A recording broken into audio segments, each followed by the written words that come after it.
Hey everybody, this is D Hunter bringing another action figure review. Today, we're going to be looking at the McFarlane DC Multiverse Batman figure from the Batman comic White Knight. This is the newest wave of McFarlane DC Multiverse figures. I got mine from Amazon.com, pre-ordered him a while ago, got him today. I've heard some people starting to find these at Target, but they've been street dated. You won't be able to get them there for a couple more weeks. So let's go and check out the packaging here. DC Multiverse, Batman, at the top here, 22 moving parts, McFarlane Toys, got the Spawn logo, and then here's Batman. A very stylized looking Batman, but it's accurate to the comic White Knight. Looks like we've got a grapnel batarang, grapnel launcher, another batarang with a rope. Looks like he's going to have a collector's card and a stand in the background there. On one side, it says Batman, White Knight. The other side simply says Batman. At the bottom, there's a barcode in case that helps anybody, as well as a bunch of credits. And then the back side, here's Batman as he looked in White Knight. Like I said, very stylized. Not my favorite appearance of Batman, but I've learned to accept it. And on the bottom, we've got several other McFarlane DC Multiverse figures. Batman in his Hellbat armor, Wonder Woman for the upcoming 1984 film, Armored Wonder Woman from that film, Batman from Arkham Asylum, and Joker from Arkham Asylum. So no further ado, let's open them up. And I did end up getting two of these figures, one of them to open and enjoy, and one of them to join my entire 6 and 7 inch unopened Batman action figure collection. And I got this guy and a huge lot of McFarlane DC Multiverse White Knight figures I got from Amazon today. And then here's the unopened version of this guy in front of my Batman and related comics, next to all my other Batman and related unopened action figures. You can see they're next to the rest of the McFarlane Multiverse collection. And here's my entire collection of Batman White Knight comics. We've got numbers 1 through 8 and both cover variations for each issue. We've even got number 1, the special edition. And here's my entire collection of Batman Curse of the White Knight, the second White Knight miniseries. In front of you are books 1 through 8 and both cover variations of each book. Alright, now that we got this figure out of the package, here he is with all of his accessories laid out. He does come with a stand, a collector's card, a grapnel launcher, a batarang with a rope attached, and the same batarang with a rope attached, wrapped up, able to attach to his utility belt. But before we look at the accessories, let's check out the actual figure. So this is Batman as he appeared in the White Knight miniseries. I definitely get a Gotham by Gaslight Batman type vibe with this big collar here. So let's start with his head. Strong, square jaw, angry looking mouth, angry looking Batman. All those little wrinkles at the top of his brow and his cowl. Looking pretty good. The bat symbol, you can see the sculpting in there. Stretches across his entire chest. A little bit large. I do see single jointed elbows. Large utility belt with pouches. I see a knife in there. Little holder for his batarang and rope. I don't know what's with his boots. They're sort of thigh high. Looks pretty weird on him. Gauntlets. Got some sort of spurs on the back. I think the first time I've ever seen Batman with those. Cape. Pull it up, kind of see what's going on back there. Overall, it's a pretty good looking figure and it's pretty accurate to the source material, but I'm not super fond of the way they drew Batman in that comic. Just a little bit too stylish for me. I like my Batman sort of plain and normal looking. Not necessarily classic, as I'm okay with the Rebirth and New 52 designs, but I want him drawn kind of normally. So now let's check out his accessories, and let's start off with the boring stuff. Here's his display stand, standard McFarlane, got the DC logo on the bottom, black circle, one peg for the peg hole on his feet. It's really basic, really thin, pretty boring.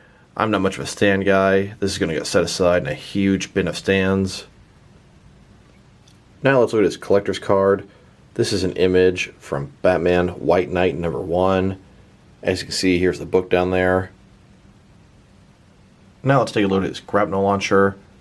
This thing here screams Batman the Animated Series to me. I swear that's exactly what it looked like in there. Little buttons on the side. Rectangle part here where the grapnel will launch out of. Nice item to add to the Bat Armory. Here's Batman holding and getting ready to use his grapnel launcher. This hand was specifically designed for this thing. As you can see, it fits between his fingers very nicely. Definitely liking the way this thing looks. Now let's look at his batarang. It has a rope attached to it. We've got one of them that can be holstered and one of them for an action pose. Here he is with the rope holstered onto his utility belt. Really liking the way that looks. Nice display piece while he's just standing there. Here he is reaching for it. Here he is holding this rope and batarang, getting ready to throw it and pull himself up. Now gravity is not this thing's friend if you want to pose it this way. Now that we've taken a pretty good look at both the figure and his accessories, next let's check out the height of this guy. So from bottom to top, sitting at about 6.9 inches to the top of his head, about 7 inches to the top of his ears. That's going to translate to about 17.5 centimeters.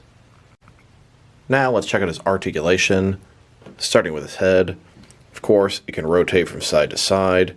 You can look down about that far, up about that far. Shoulders on a ball joint, they go out about this far, more than 90 degrees, up, down, around, all that good stuff. There's also a butterfly joint in there. This bit of material between his shoulder and chest area has allowed him to go forward and back, giving him a pretty nice range of motion in here. A lot of movement. He's got a bicep cut below that. Single jointed elbows, about the only thing I'm going to complain about. His articulation. It does go in a full 90 degrees. His wrist here can rotate. It can rotate at the base next to the forearm. It can also rotate against the hand here. It's also hinged. Be able to move it up and down.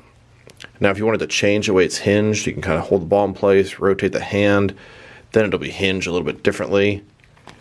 He's got a ball joint in his torso here, can rotate around, can go forward and back a bit as well. He's got another ball joint above his utility belt, can rotate around, can go forward and back as well, giving him a very large range of motion in his torso area. His legs can spread out about this far, not a ball joint, but a similar type concept. Then go forward about that far, back, not too much, and they can rotate about this much. Definitely an improvement from the last couple waves. He's got double jointed knees, then go all the way back.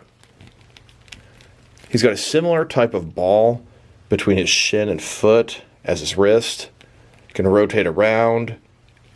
It can go forward and back to articulation as well. And if you wanted to rock his ankles, they don't rock, but you can turn that ball inside of there, rotate it around, and that will allow you to rock. Here's Batman right after he just beat the Joker to a bloody pulp. Joker knows just the right thing to say to get under Batman's skin. Joker taunts Batman into taking a whole bottle of pills and dumping them into Joker's mouth, forcing him to eat them while being recorded. And the end result, it turns Joker sane instead of just giving him an overdose. Here's Batman standing on a rooftop in Gotham City. Next, let's check him out compared with some other action figures, starting off with some other McFarlane DC Multiverse figures. Here he is with the other two White Knight figures. We've got Azrael, Batman, and Jack Napier, Joker. And this is what I did with all the extra Joker figures. I made my own GTO, Gotham Terrorist Oppression Unit. This is going to be a detachment of the GCPD that specializes in terrorism. Here's this White Knight Batman next to the first release of Detective Comics number 1000 Batman. There is a little bit of a scale difference here, but it's very minute. The difference between these guys is something like 0.2 inches, but I can definitely see the Detective Comics Batman's shoulders are a little bit higher, and his head is still smaller. Here he is next to all the different Batman figures McFarlane has released so far. I don't personally really consider the Man Who Laughs Batman in my eyes, but I believe technically he's Bruce Wayne for another multiverse. And here he is with the entire McFarlane DC Multiverse collection. So far we've got 20 figures in one vehicle. The next thing I'm aware of coming out is the light blue variant of Batman the Animated Series Batman. I've actually heard of some people spotting it at Target already. Then we got the 4 metal Dark Knight Batman figures. And there's a ton of really nice sounding rumors for what's coming after that. Next, let's check him out compared with some other action figure lines from different various companies to see how he fits in both scale and style wise, in case you want to know which lines you can mix him with. Here he is with some of his McFarlane Toys brothers. In front of you are 5 different action figure lines, all from McFarlane Toys, all 7-inch scale. I'll try to focus my comparisons on Batman figures as I go through the different lines when possible. Here he is next to some more McFarlane Toys. These are different action figure lines from McFarlane's video game offerings. Then, next to some DST or Diamond Select toys. And here he is next to some DC Direct and DC Collectibles Batman figures. Then, next to some NECA figures. And some Mattel wrestling figures. And then here, next to some Mezco 1/12 cloth soft goods action figures. And here he is next to some Mattel DC Universe Classics and Multiverse figures, including the Gotham by Gaslight figure, which really reminds me of this White Knight Batman. And here he is with some Mafex Batman figures. Then, next to some Hasbro Marvel Legends. And here he is next to some SH Figure Arts Batman figures. So overall, this is a solid figure. I must say the source material, the White Knight, is very stylized, sort of exaggerated proportions, and that's not really something that appeals to me too much. I'm currently reading through that miniseries. I'm on book 3 right now, and the more I read, the more it grows on me.